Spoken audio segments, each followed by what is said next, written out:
Velkommen igen. Nu vil jeg lige sige på ord. Raketfabrikken, som er Brandbjergs innovative og kreative hold, vil gerne byde jer alle sammen meget hjerteligt velkommen til den her aften. Det er fantastisk at se, at der er kommet så mange mennesker. Vi var lidt i tvivl, fordi vi har været lidt presset den går tiden, men det er fedt at se, at I har trodset Champions League-finale.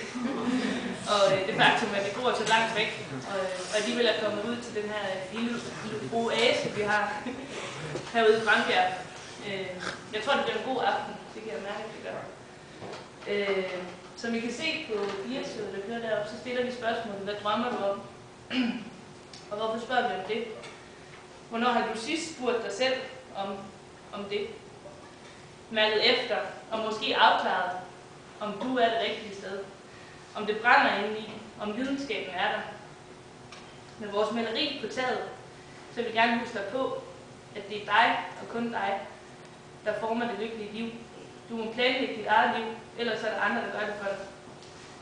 Omstændigheder kan skifte, og påvirkninger udefra kan gøre os frustreret og handlingslammet. Og du kan give op og svigte dig selv og din nærmeste. Men vi tror på raketfabrikken.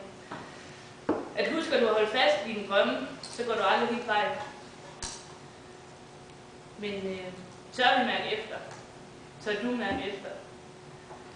For det kræver mod at følge sin mavefornemmelse, sin videnskab, sit hjerte, at stå af og se sig selv om, og fortsætte eller starte forfra. Det kræver mod ikke at følge med flokken og få uddannelse og hus og barn på under normeret tid. Ikke at tage del i ræset, ikke at blive opslugt af vores samfunds maskinelle higen og stræben efter større friværdi, mere ensretning, hurtigere uddannelse, hurtigere og hurtigere. Det kræver mod at forfølge de ting, der får din mave til at hoppe og blodet til at bruse og timer til at svinde ind til sekunder. Fordi man brænder for noget, drømmer om noget.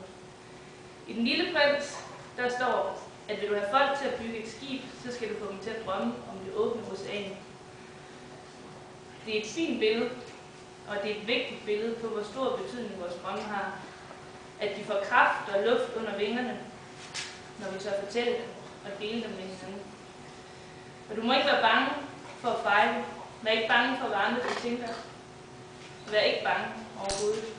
Gå i livets skole, elsk og dans og lær og spring ud, hvor du ikke ved, om du kan bunde. Gør det dine egne erfaringer og spørg til stadighed dig selv og dine omgivelser. Hvad drømmer du om? Vi mener, det er et vigtigt spørgsmål, og vi håber, at I vil tage det med videre og spørge løs. Få folk til at tale og dele. Det er nemlig der, vi finder inspiration, der kan løfte drømmene.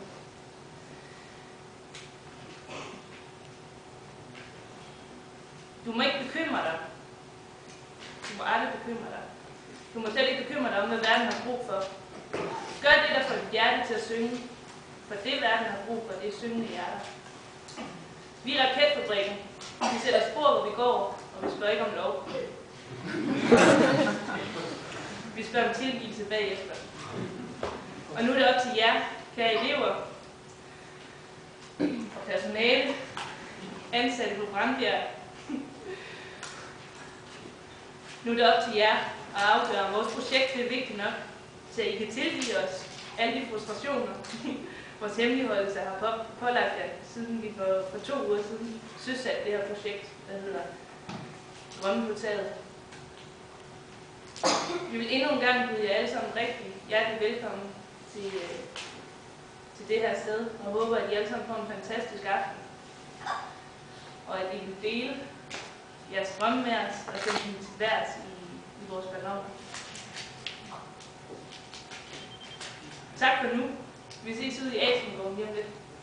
Og husk på, at næste gang du sidder i flyveren fra Billund på vej ud i den store verden, og du kan se de store røde bogstaver på taget fra luften, så må du huske på, at vi alle sammen har et bankende hjerte og 5 liter brusende blod i årene, og ikke mindst et helt liv, som vi skal bruge bedst muligt.